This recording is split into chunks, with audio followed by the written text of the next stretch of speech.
قبروں کا فتنہ کوئی نیا فتنہ نہیں ہے، بہت پرانا فتنہ ہے، جس کی وجہ سے سب سے پہلے حضرت نوح کی قوم پر عذاب آیا۔ یہ صالحین ہی کا فتنہ تھا۔ اب آؤ آگے، یہودیوں کے اندر شرک آیا، عیسائیوں کے اندر شرک آیا۔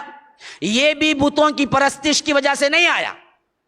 بت دراصل کافر قومیں اس وقت بھی پوجا کرتی تھی، ایرانیوں میں بھی تھا، رومیوں میں بھی تھا، جو ابھی عیسائیت قبول نہیں کیے تھے۔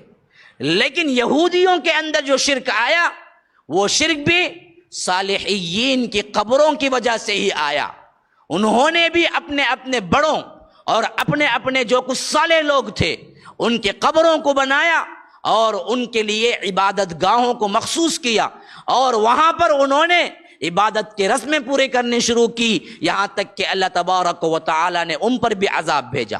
اب اس کی سب سے بہترین مثال بخاری و مسلم کی روایت، اما عائشہ کی روایت، حضرت ام سلمہ بیان کرتی ہیں، کہتی ہیں کہ ہم حبشہ گئے کیونکہ وہ اپنے پہلے شوہر کے ساتھ حبشہ میں تقریباً 15 سال رہ چکی تھی۔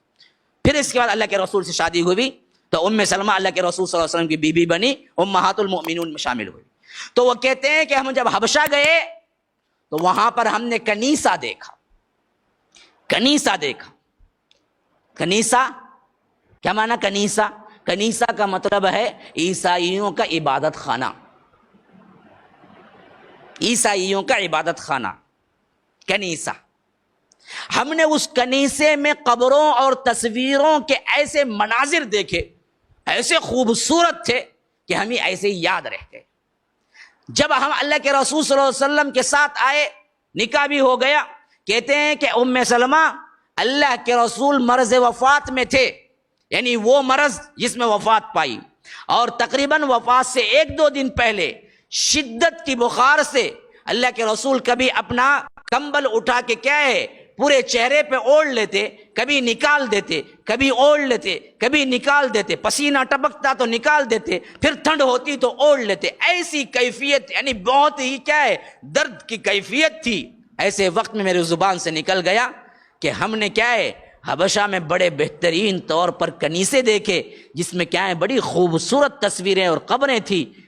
تو اللہ کے رسول اس کیفیت میں بھی کہا کہ ام سلمہ یہ وہ لوگ ہیں اولئک شرار الخلق عند اللہ، اللہ کے نزدیک سب سے بدترین مخلوق، کیونکہ یہ اولئک قوم، یہ ایسی قوم تھے کہ ان کے اندر اگر کوئی عبد صالح، کوئی اللہ کا نیک بندہ مر جاتا، اذا مات فیہم عبد صالح، اگر ان کے اندر کوئی اللہ کا نیک بندہ مر جاتا، بنوا علی قبرہ مسجدا، کہ یہ لوگ اس کی قبر کو مسجد سجدگاہ بنا لیتے تھے۔ کون کہہ رہے ہیں؟ دیکھو کس سے کہہ رہے ہیں، دیکھو کس کے بارے میں کہہ رہے ہیں، دیکھو قبروں کو سجدگاہ بنانا، مسجد جہاں سجدہ ہوتا ہے، سجد یسجد سے مسجد کون سا ہے؟ یہ فعل جہاں سجدہ ہوتا ہے۔ تو فرمایا یہ سب سے بدترین اللہ کے مخلوقات میں سے ہیں۔ یہ بدبخت اگر ان کے اندر کوئی نیک بندہ مرتا، اولئک قوم اذا مات فیہم رجل صالح، کوئی ان کے اندر اچھا آدمی عبادت گزار مرتا، بنوا علی قبرہ مسجدا، یہ لوگ مسجد بناتے قبر پر۔ یہ وہی کیفیت نہیں ہے جو آج ہمارے اندر ہو رہا ہے۔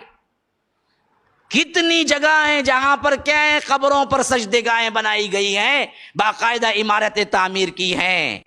ان تعمیر کرنے والے سب افراد کو اور ان میں جانے والے سب افراد کو اللہ کے رسول نے اس وقت یہ سب سے بڑی سنگینی بتائی کہ اولئک شرار الخلق عند اللہ، اللہ کے نزدیک سب سے بدترین مخلوق کوئی ہے تو وہ یہی ہے۔